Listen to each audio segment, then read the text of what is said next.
السلام علیکم ورحمۃ اللہ وبرکاتہ۔ دوسری بیت عقبہ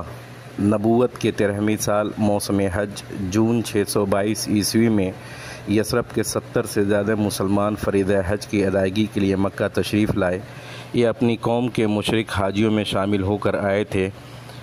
اور ابھی یثرب ہی میں تھے یا مکہ کے راستے ہی میں تھے کہ آپس میں ایک دوسرے سے پوچھنے لگے، ہم کب تک رسول اللہ صلی اللہ علیہ وسلم کو یوں ہی مکہ کی پہاڑوں میں چکر کاٹنے، ٹھوکریں کھاتے اور خوفزدہ کیے جاتے چھوڑے رکھیں گے؟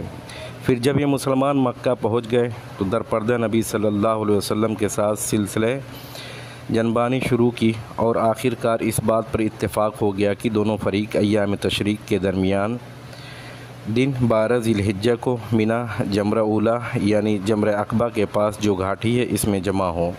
اور یہ اجتماع رات کی تاریکی میں بالکل خفیہ طریقے پر ہو۔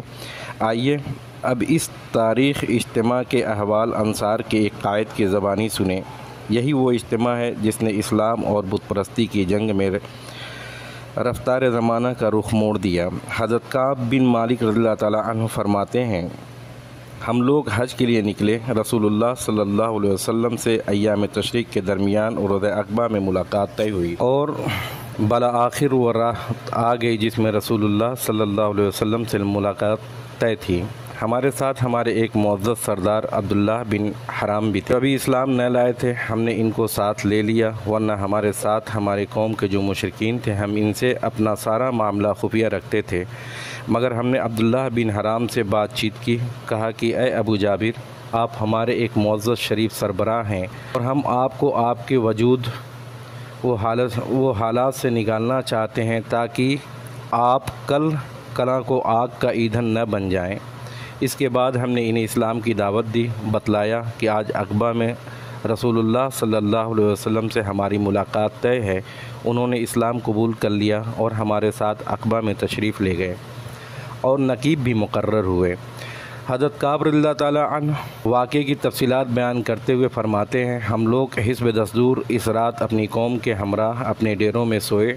لیکن جب تہائی رات گزر گئی تو اپنے ڈیروں سے نکل کر رسول اللہ صلی اللہ علیہ وسلم کے ساتھ طے شدہ مقام پر جا پہنچے۔ ہم اس طرح چپکے دبک کر نکلتے تھے جیسے چڑیا گھونسلے سے سکڑ کر نکلتی ہے، یہاں تک کہ ہم سب عقبہ میں جمع ہو گئے۔ ہمارے کل تعداد 75 تھی، 73 مرد اور 2 عورتیں، ایک ام عمارہ نصیبہ بن کعب تھیں جو قبیلہ بنو مازن بن نجار سے تعلق رکھتی تھیں، دوسری ام منی اسماء بنت عمرو تھیں جن کا تعلق قبیلہ بنو سلمہ سے تھا۔